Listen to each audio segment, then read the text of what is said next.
নমস্কাৰ প্ৰিয় দৰ্শক, আশা কৰিছোঁ সকলো ভালে কুশলে আছে। দিনটোৰ গুৰুত্বপূৰ্ণ খবৰসমূহৰ সৈতে আপোনাক ৰাইজৰ বাতৰিলৈ স্বাগতম জনাইছোঁ। আজিৰ শীৰ্ষক খবৰসমূহ চমুকৈ এনেধৰণৰ।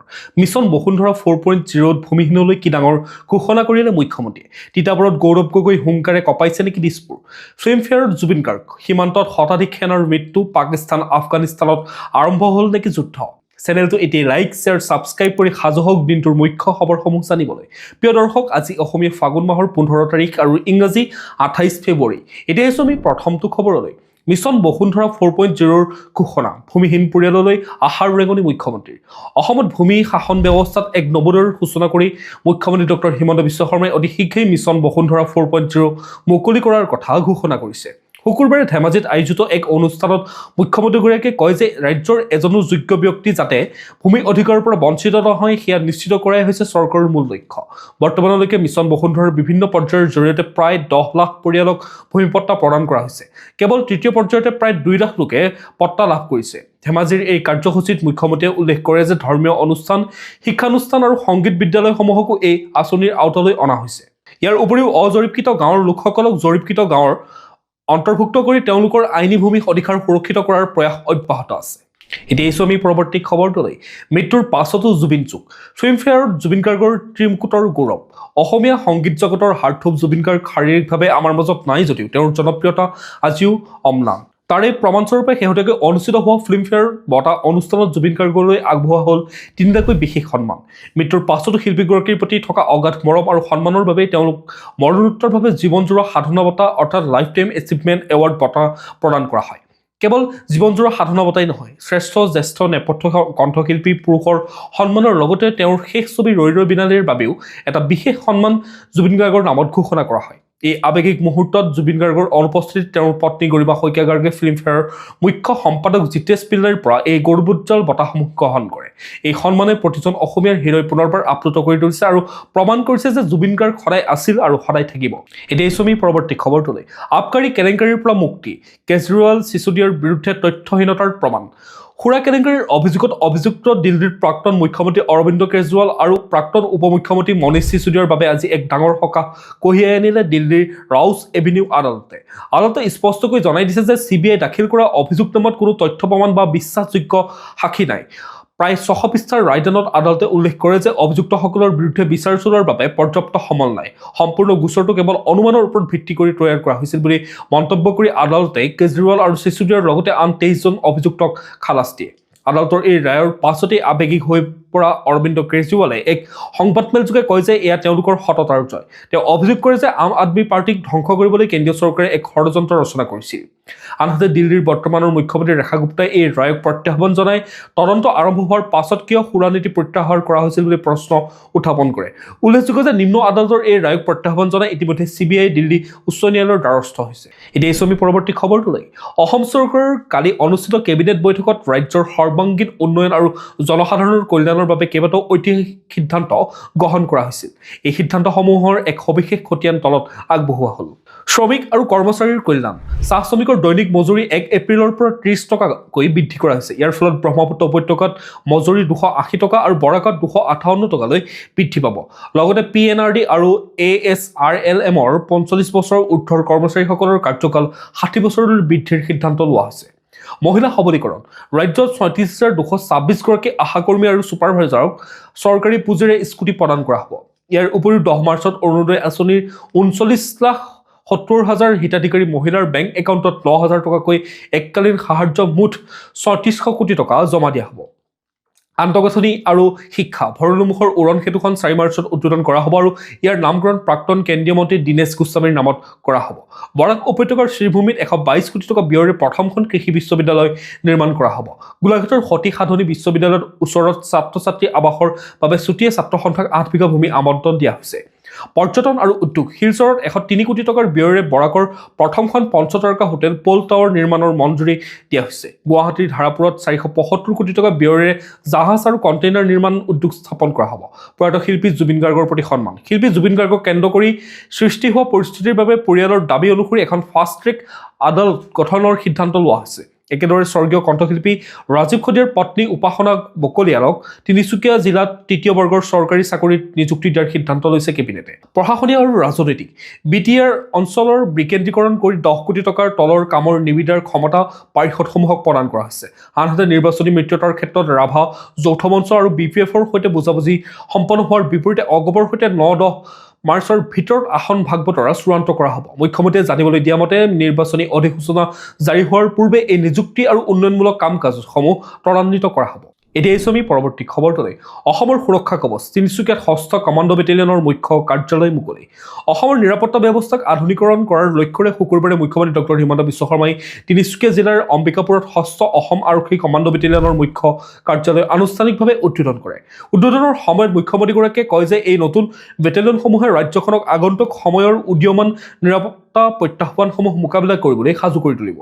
উল্লেখযোগ্য যে 2021 চনৰ চৰকাৰ গঠনৰ পাছতে ৰাজ্যৰ বিভিন্ন প্ৰান্তত 5টাকৈ নতুন কমাণ্ডো বেটেলিয়ন স্থাপনৰ সংকল্প লোৱা হৈছিল। প্ৰায় 331 বিঘা মাটিকালিৰে আবৃত এই বিশাল বেটেলিয়নৰ চৌহদত আধুনিক বেৰেক, 139টা আৱাসিক পেৰেড গ্ৰাউণ্ডৰ লগতে 10খন বিচনাযুক্ত চিকিৎসালয় কেন্দ্ৰ আৰু প্ৰাথমিক বিদ্যালয়ৰ দৰে উন্নত সা সুবিধা আছে। মুখ্যমন্ত্ৰীয়ে জানিবলৈ দিয়ে যে হাইলাকান্দি, শিৱসাগৰ, বিশ্বনাথ আৰু কাৰ্বি আংলঙৰ দৰে স্পৰ্শকাতৰ অঞ্চলসমূহত এই বিশেষ বাহিনী মোতায়েন কৰা হৈছে। বিশেষকৈ শদিয়াৰ এই বেটেলিয়নে অসম-অৰুণাচল সীমান্তৰ নিৰাপত্তা অধিক সুদৃঢ় কৰি তুলিব বুলি তেওঁ আশা প্ৰকাশ কৰিছে। এতিয়া আমি পৰৱৰ্তী খবৰটোলৈ। 16 বছৰ অনূৰ্ধ্বৰ বাবে ছ'চিয়েল মিডিয়া নিষিদ্ধৰ চৰ্চা, বিশেষজ্ঞৰ সতৰ্কবাণী।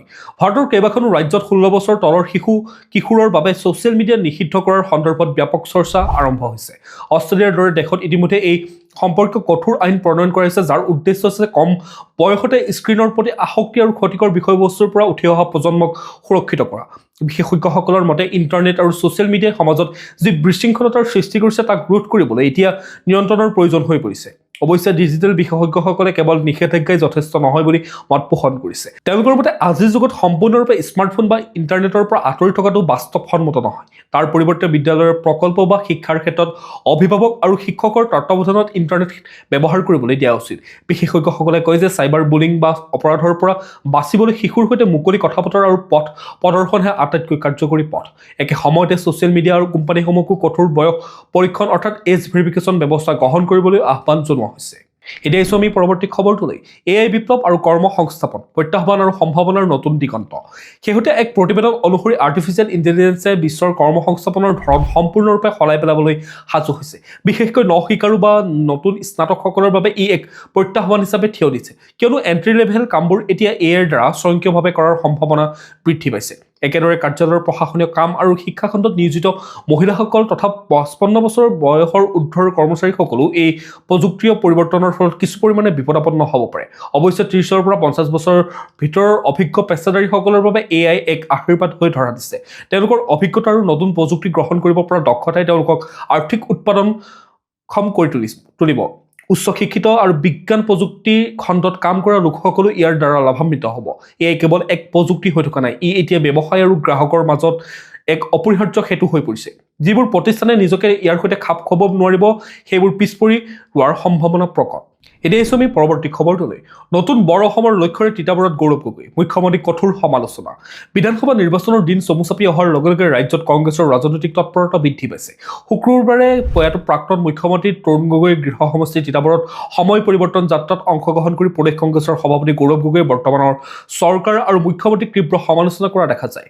মুখ্যমন্ত্ৰী ডক্টৰ হিমন্ত বিশ্ব শৰ্মাক লক্ষ্য কৰি গগৈয়ে কয় যে যিগৰাকী ব্যক্তিয়ে নৱপ্ৰজন্মৰ আদৰ্শ হ'ব লাগিছিল সেইগৰাকী মুৰব্বীয়ে ঘৃণা বিয়পোৱা ভাষণ দিয়াৰ বাবে বাৰে বাৰে উচ্চ ন্যায়ালয় আৰু উচ্চতম ন্যায়ালয়ৰ পৰা জাননী লাভ কৰিছে।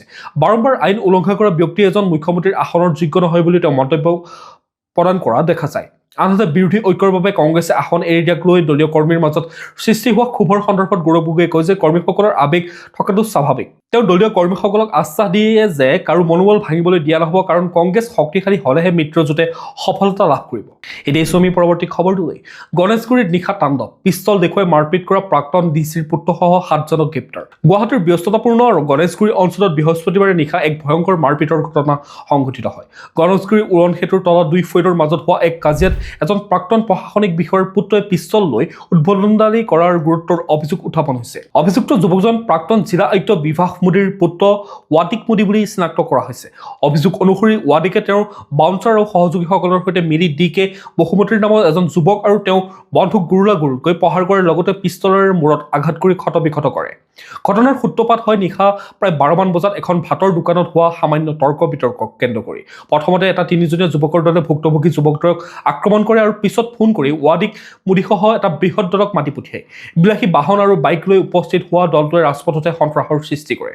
এই সন্দৰ্ভত ভুক্তভোগীয়ে দিছপুৰ থানাত এজাহাৰ দাখিল কৰাৰ পিছতে আৰক্ষীয়ে তৎপৰতা দেখুৱাই ৱাদিক মোদীসহ দিগন্ত হালৈ, ৱাছিম আখতাৰ, অমিত ভৌমিক, জিতু বৰ্মন, টাৰ্নিছ শৰ্মা আৰু জ্যোতিষ্মান বৰাক গ্ৰেপ্তাৰ কৰে। বৰ্তমান আৰক্ষীয়ে সমগ্ৰ ঘটনাৰ তদন্ত অব্যাহত ৰাখিছে। এতিয়া আমি পৰৱৰ্তী খবৰটোলৈ। বিশ্বৰ বিভিন্ন প্ৰান্তত বিহুৰ গুমগুমনি। ডিব্ৰুগড়ৰ বিবেক দাসৰ শিহৰণকাৰী যাত্ৰা। অসমীয়াৰ প্ৰাণৰ বিহু কেৱল মঞ্চ বা পথাৰতে আবদ্ধ হৈ থকা নাই, ই এতিয়া আফগানিস্তানৰ যুদ্ধক্ষেত্ৰৰ পৰা আফ্ৰিকাৰ দুৰ্গম জনজাতিৰ কাষলৈকে বিয়পি পৰিছে। ডিব্ৰুগড়ৰ 33 বছৰীয়া ইউটিউবাৰ বিবেক দাসে শেহতীয়াকৈ এক দুঃসাহসিক যাত্ৰাৰ জৰিয়তে এই অসম্ভৱক সম্ভৱ কৰি তোলে। বিবেক দাস সম্ভৱত ডিব্ৰুগড়ৰ প্ৰথমজন ব্যক্তি যিয়ে নিজৰ কেমেৰা লৈ আফ্ৰিকাৰ বিপদজনক বস্তি অঞ্চল আৰু আফগানিস্তানৰ দৰে সংঘাতপূৰ্ণ স্থানত উপস্থিত হৈছে। বিবেকৰ এই যাত্ৰাৰ আটাইতকৈ চৰ্চিত বিষয়টো হ'ল তেওঁ কেৱল তালিবান যুঁজাৰুসকলক লগ কৰাই নহয়, বৰঞ্চ তেওঁলোকক অসমীয়া বিহু নচুৱাবলৈ সক্ষম হৈছে। আফগানিস্তানত থকা সময়ছোৱাত তেওঁৰ পৰা মাত্ৰ 500 মিটাৰ দূৰত্বত বোমা বিস্ফোৰণৰ দৰে ভয়ংকৰ ঘটনা ঘটাৰ পাছতো তেওঁ থমকি ৰোৱা নাছিল। ইয়াৰ উপৰি তেওঁ আফ্ৰিকাৰ কেনিয়া বিখ্যাত কিবেৰা বস্তি আৰু তানজানিয়াৰ হাদজাবে তথা মাছাই জনজাতিৰ মাজতো বিহুৰ সংস্কৃতি প্ৰদৰ্শন কৰিছে। এতিয়া আমি পৰৱৰ্তী খবৰটোলৈ। CBSEৰ গুৰুত্বপূৰ্ণ সিদ্ধান্ত, দুটা ভাৰতীয় ভাষাৰ সৈতে এতিয়া বাধ্যতামূলক হ'ব এটা বিদেশী ভাষাও। কেন্দ্ৰীয় মাধ্যমিক শিক্ষা বোৰ্ডে দেশৰ শিক্ষা ব্যৱস্থাত এক আমূল পৰিৱৰ্তন আনিবলৈ এক বৃহৎ সিদ্ধান্ত গ্ৰহণ কৰিছে। বোৰ্ডৰ শেহতীয়া ঘোষণা অনুসৰি এতিয়াৰ পৰা শিক্ষাৰ্থীসকলে তেওঁলোকৰ পাঠ্যক্ৰমত দুটা ভাৰতীয় ভাষা পঢ়াৰ লগতে বিদেশী ভাষাও বাধ্যতামূলকভাৱে পঢ়িব লাগিব। CBSE থাৰ্ড লেংগুৱেজ পলিচি 2024ৰ অধীনত এই নতুন নিয়ম কাৰ্যকৰী কৰাৰ সিদ্ধান্ত লোৱা হৈছে। এই নতুন নীতিৰ মূল লক্ষ্য হৈছে শিক্ষাৰ্থীসকলক গোলকীয় পৰ্যায়ত প্ৰতিযোগিতা কৰিব পৰাকৈ দক্ষ কৰি তোলা আৰু লগতে দেশৰ ভাষিক বৈচিত্ৰ্যৰ প্ৰতি সচেতন কৰা। চৰকাৰৰ এই ঐতিহাসিক সিদ্ধান্তই শিক্ষাৰ্থীসকলৰ মাজত ভাষিক জ্ঞান বৃদ্ধি কৰাৰ লগতে আন্তঃৰাষ্ট্ৰীয় পৰ্যায়ত যোগাযোগৰ নতুন পথ মুকলি কৰিব বুলি আশা প্ৰকাশ কৰা হৈছে। এতিয়া আমি পৰৱৰ্তী খবৰটোলৈ। চিৰিয়াখানাৰ দেৱাল বগাই ৰাজপথত খৰপহু, সুৰক্ষাক লৈ তীব্ৰ প্ৰতিক্ৰিয়া। গুৱাহাটী মহানগৰীৰ ব্যস্ততাপূৰ্ণ RG বৰুৱা পথত শুকুৰবাৰে পুৱাই এক আচৰিত দৃশ্য প্ৰত্যক্ষ কৰা হয়। অসম ৰাজ্যিক চিৰিয়াখানাৰ পৰা ওলাই অহা এটা সৰপহুৱে উৰণ সেতুৰ তলত বাহনৰ আহযাহৰ মাজতে মুক্তভাৱে বিচৰণ কৰিবলৈ ধৰে। সদাব্যস্ত ৰাজপথত বন্যপ্ৰাণীটো দেখি পথচাৰীৰ মাজত তীব্ৰ চাঞ্চল্যৰ সৃষ্টি হয়। সন্দেহ কৰা হৈছে যে পহুটোৱে চিৰিয়াখানাৰ সুৰক্ষা বেষ্টনী বা গাৰ্ড ৱাল অতিক্ৰম কৰি কোনোমতে বাহিৰলৈ ওলাই আহিছিল। এই ঘটনাই চিৰিয়াখানাৰ জীৱ জন্তুৰ নিৰাপত্তা ব্যৱস্থাক লৈ এতিয়া ডাঙৰ প্ৰশ্নচিহ্ন থিয় কৰাইছে। কটকটীয়া নিৰাপত্তাৰ মাজত থকাৰ পাছতো কেনেকৈ এটা বন্যপ্ৰাণী ৰাজপথলৈ ওলাই আহিব পাৰিলে তাক লৈ সচেতন ৰাইজৰ মাজত ব্যাপক চৰ্চা চলিছে। সৌভাগ্যক্ৰমে পহুটিৰ কোনো ক্ষতি হোৱা নাই। এই ঘটনাই বন বিভাগ তথা চিৰিয়াখানাৰ কৰ্তৃপক্ষৰ চৰম গাফিলতিক প্ৰমাণ কৰিছে বুলি বিভিন্নজনে অভিযোগ উত্থাপন কৰিছে। এতিয়া আমি পৰৱৰ্তী খবৰটোলৈ। কিশোৰীৰ সুৰক্ষাত ইনষ্টাগ্ৰামৰ কঠোৰ পদক্ষেপ। আত্মহত্যা বা আত্মঘাতী শব্দৰ সন্ধান কৰিলে অভিভাৱকলৈ যাব সতৰ্কবাণী। জনপ্ৰিয় ছ'চিয়েল মিডিয়া প্লেটফৰ্ম ইনষ্টাগ্ৰামে কিশোৰীসকলৰ মানসিক স্বাস্থ্যৰ সুৰক্ষাৰ বাবে এক নতুন আৰু গুৰুত্বপূৰ্ণ ফিচাৰ আৰম্ভ কৰিছে। এতিয়াৰ পৰা যদি কোনো কিশোৰ বা কিশোৰীয়ে ইনষ্টাগ্ৰামত আত্মহত্যা বা আত্মঘাতী কাৰ্যৰ সৈতে জড়িত কোনো শব্দ বা বাক্যাংশ বাৰে বাৰে চাৰ্চ কৰে তেন্তে সেই বিষয়ে তেওঁলোকৰ অভিভাৱকক তাৎক্ষণিকভাৱে অৱগত কৰা হ'ব। মেটা কোম্পানীয়ে জনোৱা অনুসৰি এই সতৰ্কবাণী কেৱল সেইসকল অভিভাৱকৰ ওচৰলৈ যাব যিসকল অভিভাৱকে ইনষ্টাগ্ৰামৰ পেৰেণ্টেল ছুপাৰভিজন বা অভিভাৱকীয় তত্বাৱধানৰ সুবিধাটো সক্ৰিয় কৰি ৰাখিছে। যদিহে এজন কিশোৰে ছুটি সময়ৰ ভিতৰতে তেনেকুৱা স্পৰ্শকাতৰ বিষয় বাৰে বাৰে চাৰ্চ কৰে তেন্তে ইমেইল, SMS বা হোৱাটছএপৰ জৰিয়তে অভিভাৱকক খবৰ দিয়া হ'ব। ইয়াৰ উপৰিও এনেকুৱা শব্দ চাৰ্চ কৰিলে কোনো ফলাফল দেখুওৱাৰ পৰিৱৰ্তে সহায়ক হেল্প নম্বৰ আৰু বিশেষজ্ঞৰ পৰামৰ্শ সম্বলিত লিংকহে আগবঢ়োৱা হ'ব। মেটাৰ মতে ইয়াৰ লক্ষ্য হৈছে বিপদৰ আগলি বতৰা দি অভিভাৱকসকলক সন্তানৰ সৈতে কথা পাতিবলৈ উৎসাহিত কৰা আৰু সম্ভাৱ্য অঘটন ৰোধ কৰা। প্ৰিয় দৰ্শক, এতিয়া জানি লওঁ হওক আজিৰ দিনটোৰ বতৰৰ বতৰা। ভাৰতীয় বতৰ বিজ্ঞান কেন্দ্ৰৰ তথ্য অনুসৰি 28 ফেব্ৰুৱাৰী 2024 শনিবাৰৰ দিনটোত অসমৰ আকাশ মূলতঃ পৰিষ্কাৰ আৰু বতৰ শুকান থাকিব। দিনৰ ভাগত উজ্জ্বল ৰ'দৰ বাবে বতৰ যথেষ্ট ফৰকাল আৰু গৰম অনুভৱ হ'ব পাৰে। বৰ্তমানৰ আগজাননী অনুসৰি বৰষুণ হোৱাৰ কোনো সম্ভাৱনা নাই। দিনটোৰ সম্ভাৱ্য সৰ্বোচ্চ তাপমাত্ৰা 35 ডিগ্ৰী চেলছিয়াছ হ'ব পাৰে আৰু ৰাতিৰ সৰ্বনিম্ন তাপমাত্ৰা 22 ডিগ্ৰী চেলছিয়াছ হোৱাৰ সম্ভাৱনা আছে।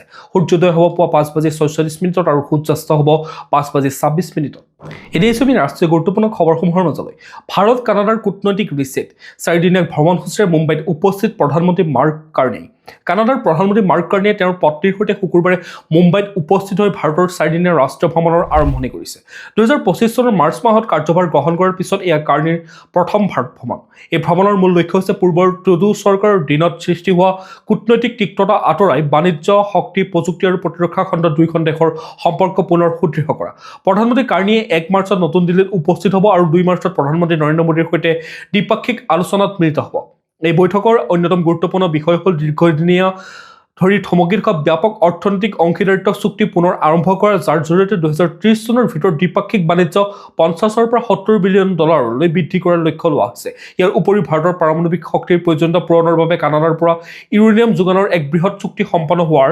সম্ভাৱনা আছে বিশেষজ্ঞসকলৰ মতে মাৰ্ক কাৰ্ণেৰ এই ভ্ৰমণে দুয়োখন দেশৰ মাজৰ সম্পৰ্কত এক নতুন অধ্যায়ৰ সূচনা কৰিব এতিয়া আমি ব্যৱসায় বাণিজ্য শিতানলৈ অৰ্থনীতিৰ নতুন গতি 2025-26 বৰ্ষত ভাৰতৰ জিডিপি বিকাশৰ হাৰ 7.6% বৃদ্ধি কেন্দ্ৰীয় পৰিসংখ্যা আৰু কাৰ্যসূচী ৰূপায়ণ মন্ত্ৰালয়ে শুকুৰবাৰে জিডিপি গণনাৰ এক নতুন শৃংখলা মুকলি কৰিছে 2011-12 বৰ্ষৰ পৰিৱৰ্তে এতিয়াৰ পৰা 2022-23 বৰ্ষক ভিত্তি বৰ্ষ অৰ্থাৎ বেছ ইয়াৰ হিচাপে ধৰি জিডিপি গণনা কৰা হ'ব এই নতুন পদ্ধতিৰ ফলত চলিত বিত্তীয় বৰ্ষত ভাৰতৰ অৰ্থনৈতিক বিকাশৰ হাৰ আগৰ অনুমান 7.4%ৰ পৰা বৃদ্ধি পাই 7.6% হ'ব বুলি ধাৰণা কৰা হৈছে তথ্য অনুসৰি চলিত বিত্তীয় বৰ্ষৰ তৃতীয় ত্ৰৈমাসিকত অৰ্থাৎ অক্টোবৰ-ডিচেম্বৰত ভাৰতীয় অৰ্থনীতিয়ে 7.8% হাৰত বিকাশ লাভ কৰিছে বিশেষকৈ নিৰ্মাণ অৰ্থাৎ মেনুফেকচাৰিং আৰু সেৱা খণ্ডৰ চমকপ্ৰদ প্ৰদৰ্শনে এই বিকাশত মুখ্য ভূমিকা পালন কৰিছে নতুন গণনাত এতিয়াৰ পৰা জিএছটি আৰু ই-বাহন পৰ্টেলৰ দৰে আধুনিক উৎসৰ পৰা তথ্য সংগ্ৰহ কৰা হ'ব যাৰ ফলত দেশৰ অৰ্থনৈতিক ছবিখন অধিক নিখুঁতকৈ ফুটি উঠিব বিশেষজ্ঞসকলৰ মতে উৎপাদন খণ্ডত ধাৰাবাহিকভাৱে হৈ থকা 10%ৰো অধিক বিকাশে ভাৰতক বিশ্বৰ ভিতৰতে এক শক্তিশালী স্থিতি প্ৰদান কৰিছে এতিয়া আমি খেল জগতৰ খবৰসমূহৰ মাজলৈ ৱেষ্ট ইণ্ডিজক লঘুভাৱে নল'ব টিম ইণ্ডিয়াক সাৱধানবাণী দিলে সুনীল গাভাস্কাৰে আগন্তুক 1 মাৰ্চত কলকাতাৰ ঐতিহাসিক ইডেন গাৰ্ডন ৱেষ্ট ইণ্ডিজৰ বিৰুদ্ধে ভাৰতৰ ছেমিফাইনেলত প্ৰৱেশৰ ভাগ্য নিৰ্ধাৰণকাৰী খেলখন অনুষ্ঠিত হ'ব এই ডু অৰ ডাই মেচখনৰ পূৰ্বে কিংবদন্তি ক্ৰিকেটাৰ সুনীল গাভাস্কাৰে ভাৰতীয় দলক বিশেষ সতৰ্কবাণী শুনাইছে তেওঁ কয় যে দক্ষিণ আফ্ৰিকাৰ বিৰুদ্ধে পৰাজয়ৰ পিছত ভাৰতে এতিয়া অত্যন্ত চতুৰতাৰে খেলিব লাগিব আৰু কোনো কাৰণত ৱেষ্ট ইণ্ডিজক লঘুভাৱে লোৱাটো উচিত নহ'ব কেৰিবিয়ান বেটাৰসকলে প্ৰথম বলৰ পৰাই আক্ৰমণাত্মক খেল খেলে সেয়েহে ভাৰতীয় বলাৰসকলে বিশেষ পৰিকল্পনাৰে তেওঁলোকক ৰোধ কৰিব লাগিব জিম্বাবুৱেৰ বিৰুদ্ধে ভাৰতৰ শেহতীয়া 72 ৰানৰ বিজয়ক প্ৰশংসা কৰি গাভাস্কাৰে সঞ্জু ছেমছন আৰু অভিষেক শৰ্মাৰ বেটিঙক লৈ সন্তুষ্টি প্ৰকাশ কৰে তেওঁ কয় যে সঞ্জয় দিয়া দ্ৰুত আৰম্ভণি দলৰ বাবে গুৰুত্বপূৰ্ণ আছিল আনহাতে অভিষেক শৰ্মাই জিম্বাবুৱেৰ বিৰুদ্ধে যি সংযত আৰু পৰিপক্ক খেলুৱৈৰ দৰে অৰ্ধশতক অৰ্জন কৰিলে সেয়া তেওঁৰ কেৰিয়াৰৰ বাবে এক যোগাত্মক দিশ দেওবাৰৰ এই মেচখন টি20 বিশ্বকাপৰ দ্বিতীয়টো ছেমি ফাইনেল নিৰ্বাচনৰ বাবে চূড়ান্ত মেচ হিচাপে পৰিগণিত হ'ব এতিয়া আমি আন্তঃৰাষ্ট্ৰীয় গুৰুত্বপূৰ্ণ খবৰসমূহৰ মাজলৈ যুদ্ধৰ গৰাহত পাকিস্তান আফগানিস্তান সীমান্তৰ সংঘৰ্ষত দুই পক্ষৰ শতাধিক সেনাৰ মৃত্যু পাকিস্তান আৰু আফগানিস্তানৰ মাজৰ সম্পৰ্ক বৰ্তমান চৰম সংকটত শেহতীয়া খবৰ অনুসৰি পাকিস্তান বায়ুসেনাই আফগানিস্তানৰ কাবুল কান্দাহাৰ আৰু বাগটিকাৰ দৰে কেইবাখনো প্ৰদেশত ব্যাপক বিমান আক্ৰমণ চলাইছে পাকিস্তানৰ দাবী অনুসৰি তেওঁলোকৰ গজব লিল হক নামৰ এই সামৰিক অভিযানত এতিয়ালৈকে 274 গৰাকী আফগান যুঁজাৰু নিহত হৈছে আৰু 400ৰো অধিক আহত হৈছে আনহাতে আফগানিস্তানৰ তালিবান চৰকাৰে পাকিস্তানৰ বিৰুদ্ধে তীব্ৰ প্ৰত্যাক্ৰমণ চলায় তালিবানৰ মুখপাত্ৰ জবিহুল্লাহ মুজাহিদে দাবী কৰিছে যে তেওঁলোকৰ আক্ৰমণত 55 গৰাকী পাকিস্তানী জোৱানৰ মৃত্যু হৈছে আনকি আফগান সংবাদ মাধ্যমৰ মতে তালিবানে এখন পাকিস্তানী যুঁজাৰু বিমানো গুলিয়াই নমাইছে আৰু পাকিস্তানৰ কেইবাখনো সামৰিক চকী দখল কৰিবলৈ সক্ষম হৈছে পাকিস্তানৰ প্ৰতিৰক্ষা মন্ত্ৰী খাজা আসিফে মন্তব্য কৰিছে যে তেওঁলোকৰ ধৈৰ্যৰ সীমা পাৰ হৈ গৈছে আৰু এতিয়া দুয়োখন দেশৰ মাজত মুকলি যুদ্ধ আৰম্ভ হৈছে ভাৰতে পাকিস্তানৰ এই আক্ৰমণক গৰিহণা দি আফগানিস্তানৰ প্ৰতি সমৰ্থন ব্যক্ত কৰিছে প্ৰিয় দৰ্শক আজিৰ দিনটোৰ গুৰুত্বপূৰ্ণ খবৰসমূহ আছিল ইমানেই আপোনালোকে যদি এতিয়াও আমাৰ চেনেলটো ছাবস্ক্ৰাইব কৰি ল'বলৈ পাহৰি গৈছে অনুগ্ৰহ কৰি চেনেলটো ছাবস্ক্ৰাইব কৰি লওক লগতে নটিফিকেশ্যন বেল আইকনটো প্ৰেছ কৰি ৰাখক যাতে প্ৰতিদিনে এনেধৰণে নিউজৰ আপডেটসমূহ পাই থাকে লগতে ভিডিঅ'টো যদি চাই ভাল পালে এটা লাইক কৰিব আৰু কমেণ্টত আপোনাৰ মতামত দিবলৈ নাপাহৰিব কাইলৈ পুনৰ একে সময়তে লগ পোৱাৰ প্ৰতিশ্ৰুতিৰে আপোনাক বহুত বহুত ধন্যবাদ জ্ঞাপন কৰিছোঁ